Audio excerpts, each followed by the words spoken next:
What's up, Medieval fans? It's your friendly neighborhood Moescato bot coming back to you with another video. Today, you guys, I want to talk about Medieval, of course, but something that's kind of got my mind going just crazy. It is going nuts right now. Everything's firing my neurons. I'm freaking out over here, but in a good way. In a good way, a little bit of a worried way, but it's a good kind of worry. I don't know how else to describe it. So what I'm going to be talking about today is the future of the Medieval franchise. But let's take a look back at what makes the originals so great. Let's kind of go through the timeline of Sir Daniel Fortesque, and then we'll build up into where I think the series should go after the remake. So I'm not going to delve too deep into the origins of Sir Daniel Fortesque and Medieval, but I will kind of give a little bit of a recap. The first Medieval came out in 1998. It's the game that made me fall in love with PlayStation. It's my first PlayStation game that I ever bought for my PlayStation. I rented the game when I was on vacation with my cousin because we had I believe it was a Pizza Hut demo disc, and we were playing that, and I was like, dude, what's the skeleton game? Let's try this one. And just right away from there, I was like, this is amazing. A knight got killed by this evil sorcerer. Evil sorcerer comes back 100 years later, raises the dead, but also raises his greatest foe.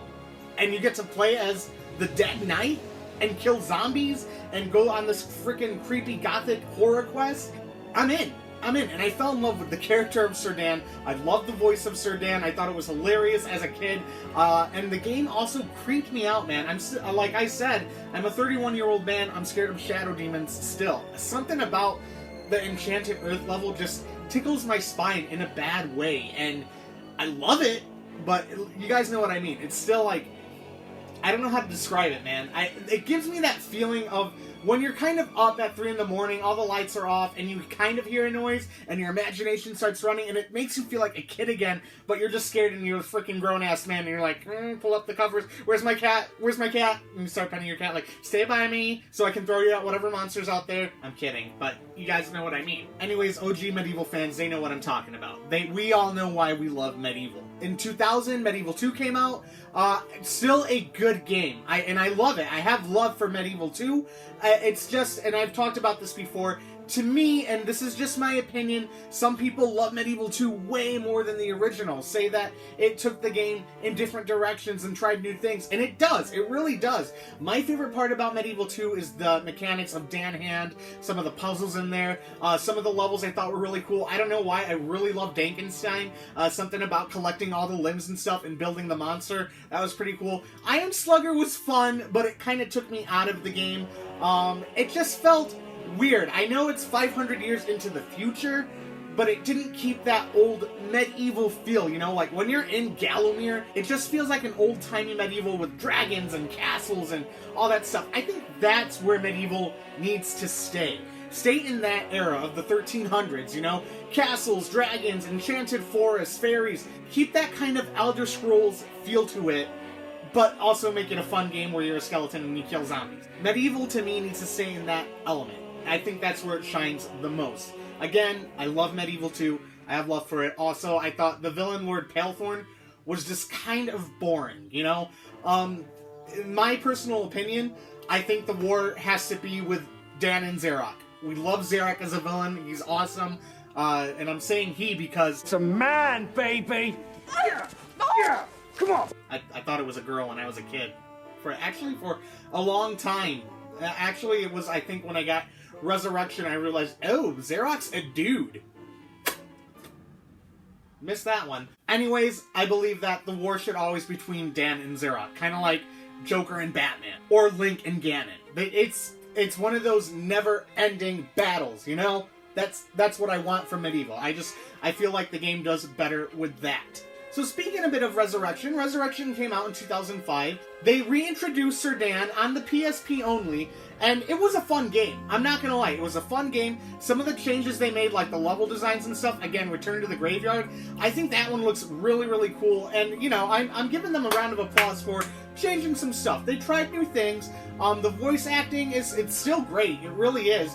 It tries to be overly funny, though, and that's not a bad thing, but it takes away from the creepiness and the mystery and scariness of the original game. You know, some people are probably like, dude, you're a pussy.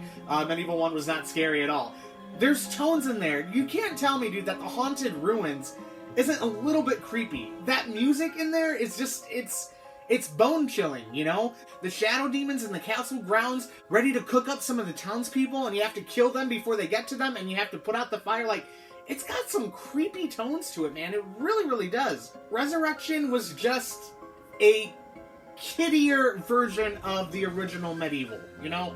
It wasn't a 100% true justice remake like the new one is turning out to be. I'm so excited for this remake on October 25th. I cannot wait. But from then on, you guys, we didn't really have any love for Sir Dan. I mean, if you think about it, 2000, we had 5 years till we heard anything about Medieval, and that was Resurrection coming out in 2005. And then after that, it was another drop-off. And all we got from Medieval was Sir Dan being a playable fighter in PlayStation All-Stars Battle Royale, which came out in 2012, I believe? Which, it was cool, don't get me wrong. It was fun to play as Sir Dan again and kind of they had a little bit of a story mode in there, but nothing too great. It was, oh, there's some PlayStation Battle Royale thing going on. Sir Dan, you're a hero, go and be a champion of this. You know, and they mentioned Zarok and stuff, and they mentioned hints at a sequel, so we all kind of had hope that, like, oh, cool, we can get a little bit of a Sir Dan fix, you know, just a little taste of Sir Dan again, and then they gave us a little bit of light at the end of that tunnel, stating that Sir Dan would return in a future sequel. Something along those lines. And then nothing. Jump forward to 2017, we got that first little teaser by Sean Layden with the whole t-shirt thing. Halloween, we had that first trailer reveal, which blew me away. And then just last week, we had the story trailer. And I cannot wait for Medieval. Medieval's back, and it's reintroducing Sir Dan in the most perfect way possible. A true 100% remake, better graphics, better controls. There's definitely that new over-the-shoulder battle system. They are tweaking this game. They still have 5 months to finish up the game and stuff, and I think it'll be beautiful when it launches October 25th. I really, really do, you guys. It's giving old fans a chance to reacquaint themselves with Medieval and Sir Daniel Fortesque's adventures. It's also showing new people what is Medieval all about. Why are us crazy Medieval fans freaking out over this, you know? It was a fun game. It was something different at its time. Sure, it was hack and slash. Sure, it was platforming. The best way I can describe it for me, you guys, why I love Medieval so much, is that story. I loved the characters. I loved Gallowmere. The world looked bright and colorful, but dark and scary at the same time. And the music, you guys, oh my god. The soundtrack from the original Medieval is beautiful. I can't describe it. What Andrew Barnabas and Paul Arnold created for us, I mean, I'm forever grateful to them. I listen to so many tracks of the Medieval soundtrack when I go for walks and forest preserves, just when I'm cleaning up around the game room, around my apartment. This music has stuck with me since I was 11 years old, and I love it to death. I think Cemetery Hill is my favorite Medieval track. I love it so much. I don't know, it just... all the action that's involved with it, but it's also scary and just exciting. And after you talk to Zarok with the whole, so even in the shackles of death, my old enemy pursues me. Like, when that music starts and you finally get control of Dan, I'm like, let's go, motherfucker. And I remember doing that as an 11-year-old kid. I was like, alright, let's go, you big scary lady, you. And it was, I don't know, I love that track. It's one of my favorites. Real side note here, what's your favorite track in the whole Medieval series? I want to know. I really want to know. Haunted Ruins is terrifying. Enchanted Earth, Sleeping Village is terrifying, but those have stuck with me so well because I remember how scared it was. Anytime I heard that going into a level of Medieval, I was like, alright, it's gonna be scary. So as I'm starting to ramble now in the video, you guys, and show you guys my love for the entire series, let's go back to that remake. It's beautiful. I'm sure they're going to tweak what everyone's complaining about with the frame rate. Again, we got 5 months, you guys. That frame rate, I'm telling you, they will fix it. I know they will fix it. They have to fix it. It's going to be beautiful, I'm telling you. Zarok's design. I wanted to talk about this more in an in-depth video. I think it's okay. It's going off of more of the original art design that Jay Gunn did. And I kind of like that. But just a short little description here, because I really want to delve into this in another video, you guys. I think I understand what everyone's complaining about. Something about Zarok in the first one, like, I almost love when he has no emotion. Something about it is just, it's more terrifying, it's more eerie, you know? I get it gives Zarok more of a character if he's smiling and cracks a few jokes here and there and stuff. But I don't want Zarok to kind of be like the bumbling idiot he was in Resurrection. I didn't like that. I thought the design was cool in Resurrection, but I just hated the whole, like, you know, maniacal laugh thing. Yeah, it gave Zarok a little bit more of a character. He was funny. But again, bumbling kind of idiot villain. I don't want that. I want Zarok to be fucking creepy, you know? I want to see Zarok almost like I see a Darth Vader or a Thanos. That's how I personally want to view Zarok, and that's how I viewed Zarok in the original Medieval game. I thought he was creepy, didn't really say much, but he didn't need to say much because the presence alone was terrifying, you know? I didn't want to mess with that motherfucker. I'm just so excited, you guys. Again, I know I keep saying it, I cannot wait for the Medieval remake. That all being said, where is the franchise going from here? Us Medieval fans are getting another chance to revive Sir Dan from the grave, but I want Dan to stick around for as long as he can. Not necessarily milk the franchise and bury it back into the dirt, but he needs the proper send-off. You know, we need that conclusion to Medieval. And I think Medieval 3 would be the best way to do it, but how do we do it for today's audience but still stay true to what the original fans love? I think that's the biggest task here. And I have an idea floating in my head, and it's been buzzing in my brain since yesterday when I was talking about it in the comments, I believe, to Sir Riff. And yes, I'm going to compare it a lot to Legend of Zelda Breath of the Wild. This is where I think the series needs to go. I really do, but it cannot lose the charm of Medieval, what Medieval is. So you guys, we're finally getting into the future of Medieval portion of this video. I know it's about time. I know I tend to ramble, but believe me, you guys, my passion is here for Medieval. I love Medieval so much. I want it to succeed, and I want whatever comes in the future to be amazing. Do I still want that Medieval 2 remake? Yes.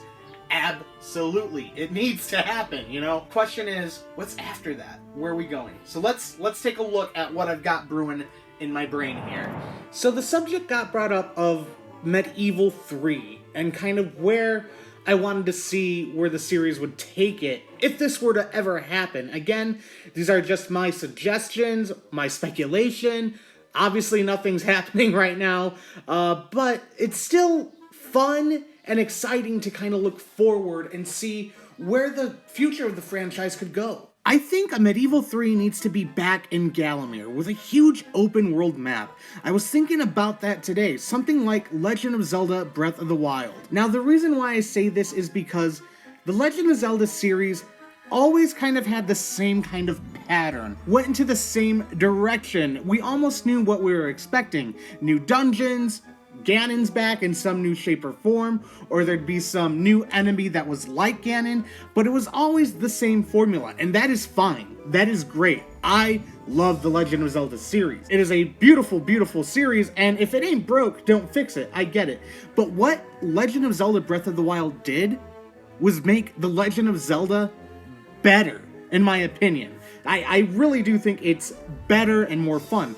It's a huge open world. There's so much to explore, so much to do. There's hidden treasures throughout the world, different shrines you can access and discover new things. There's so many things to explore, new people to meet out on your quest, the side missions. There is so much to do in this game. I always found it fascinating that, oh, those mountains way out in the distance, you can go all the way to those mountains way out in the distance without loading in between. I thought that was incredible. There's so many different terrains, from deserts to mountains to snowtop mountains to water worlds, rivers. I mean, there's just so much to do. Now, the story in Breath of the Wild was kind of lacking, but this isn't a review of Legend of Zelda Breath of the Wild. I just want to honor and kind of bring a point to, hey, an open world Medieval with hidden tombs and traps, lots of things to do, so many different things to explore. That's kind of where I think this is where Medieval should go. I'm all for this. Now think about it for a second, you guys. Could you imagine this beautiful open world map of Gallowmere, but extended to something like Breath of the Wild, where we could still see the Enchanted Forest, or Pools of the Dead, or Scarecrow Fields, Pumpkin Gorge. I mean, could you just imagine the game starting off in Dan's Crypt?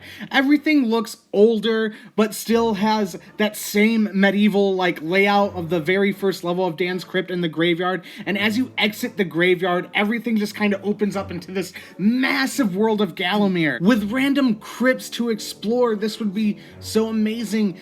Graveyards, cemeteries, this kind of tone for Medieval I think would be beautiful.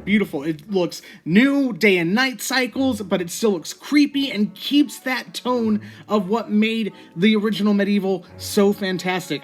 Now, I just googled some images of like cemeteries and stuff, but this image that I pulled up here, this is the kind of creepy tone I would want for Medieval. I mean, my imagination's running wild, but when I look at this, I just imagine like Sir Dan walking into this like abandoned cemetery, and he has to get all the way to the end to figure out some kind of disturbance, and just picture like demons and monsters spawning from all sides, and I don't know, man, it's just in my head. I think it looks beautiful. I really do.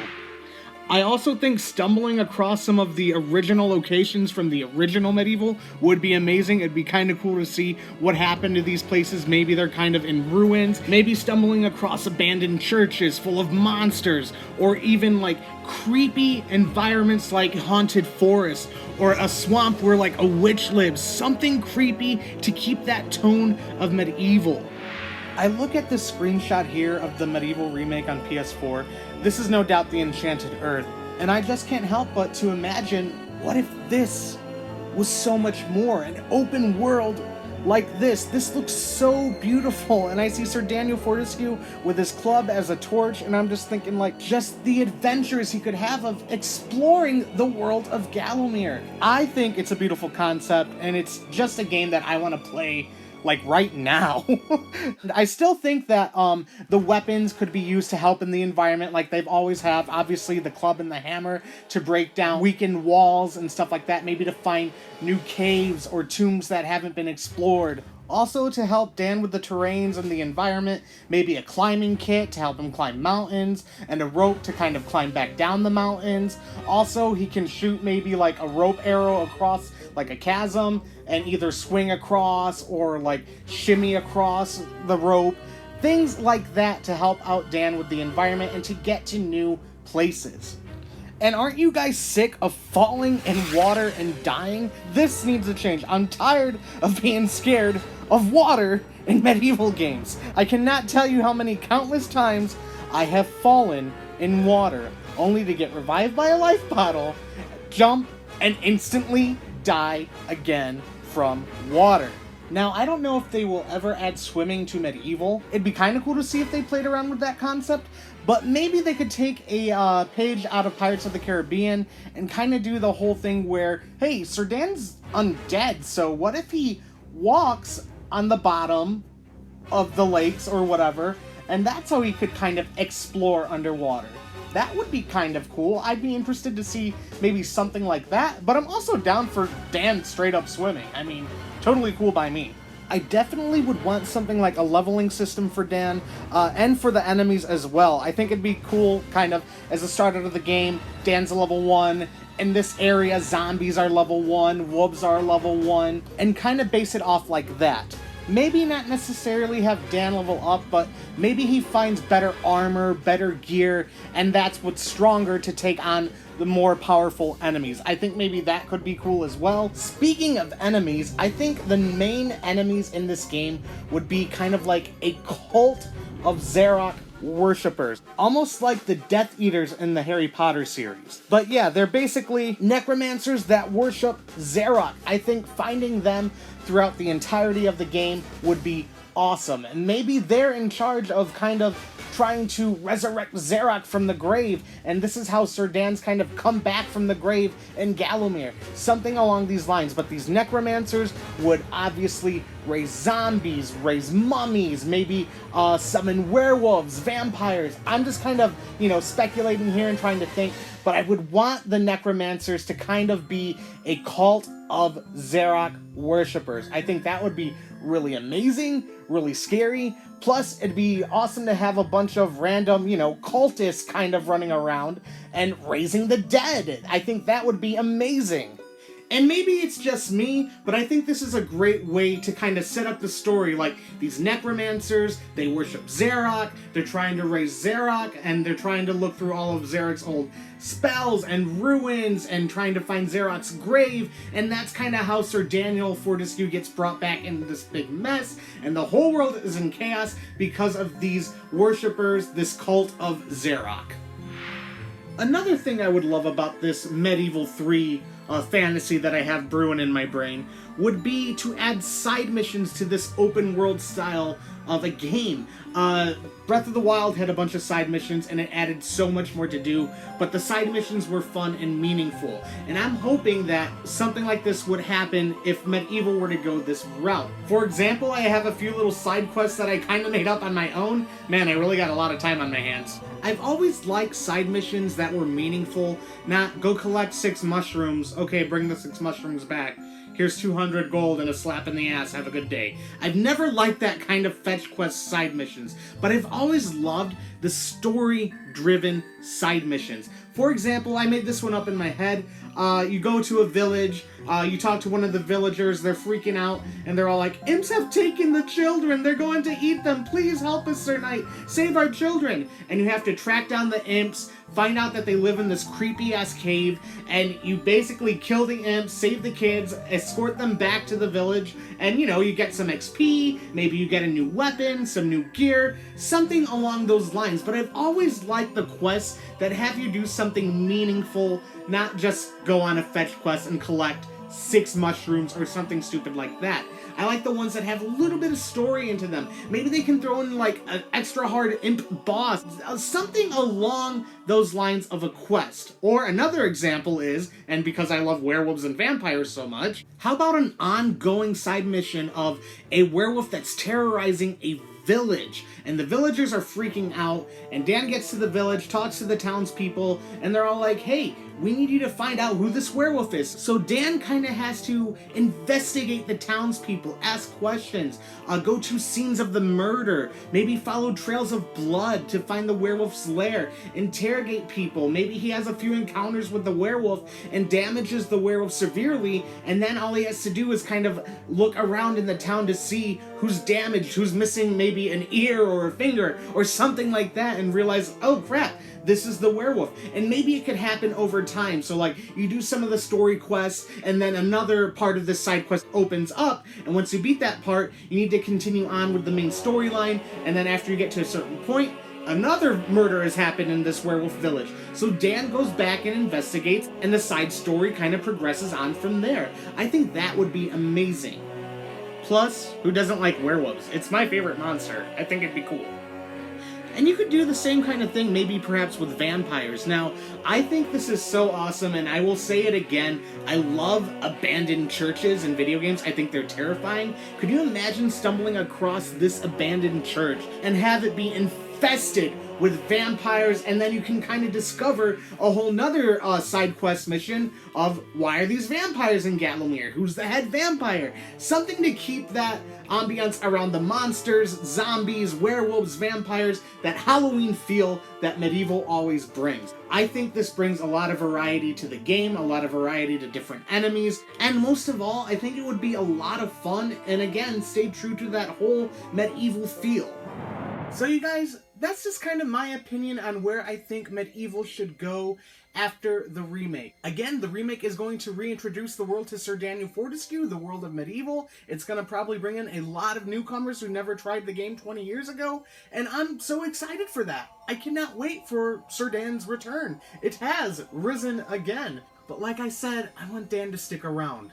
He needs a proper send-off. We need that Medieval 3 to happen. Who knows, maybe we won't get a Medieval 3. Maybe we're just only gonna get this remake. Maybe we'll get this remake and the Medieval 2 remake, which is still awesome. But I'm hoping and I'm praying we get some sort of third game to kind of bring this game to its full conclusion. Because Sir Dan's got a lot of fight left in him. And I also don't think Xerox's gone. Now, the reason why I chose Breath of the Wild is because it was an amazing way to kind of reinvent a franchise. Same with like God of War, that's another great example. And it's okay for games to do that. God of War 4 was so innovative and different, but it worked. And it did that same kind of big open world sandbox style of a game. Like, I'm not saying I want this to just be a copy of Breath of the Wild. I want it to take some of the elements that were great about Breath of the Wild. And that's like saying like, oh, Breath of the Wild, Horizon Zero Dawn, copied that. God of War copied that. You know, that's not what I'm saying at all, you guys. There's a lot of sandbox games out there that have been doing this. Video games kind of always take what's good about each other and expand on the video game genres. And I'm just saying this would be an awesome direction to take Medieval, and I would love to see the world of Gallowmere really come to life. That's all I'm saying. So, let me know down below, what do you guys think about this? What do you want for your Medieval 3? Do you guys think we'll even get a Medieval 3? Do you think the remake's gonna be amazing? From the looks of it, yeah, it's like gonna be very, very, very, very good. So, that's it, you guys. I hope you enjoyed this video. I hope you stuck through it to the end. Shout out to my friends over at Great Men Taking Over the World. Their YouTube channel is amazing. They are growing. They do lots of video game reviews on the old, on the new. They do video game trailer reactions. They kind of do it all. And they are awesome. And they have one of the best medieval game reviews that I've ever seen. It is an amazing video. Please, Medieval fans, go and check that video out. Great Men Taking Over the World. I will leave a link to that video in the description down below. Thank you guys. Appreciate it. Please, talk to me in the comments. Let me know what you guys think. Do you think my ideas are good? Do you think they're bad? What would you do differently? I know some people want a medieval kind of Souls game, and some of those elements are in kind of what I described with the leveling system and finding new gear and stuff. And a lot of people say that Medieval's like the kiddie version of Dark Souls, or the original Dark Souls, so I don't know, we'll see what happens, you guys. I'm just really excited. But that is it for this video, so thank you all so much for watching. Till all our Moescato bots, you all stay classy, and I will see you all in the next one. Moescato bots, roll out.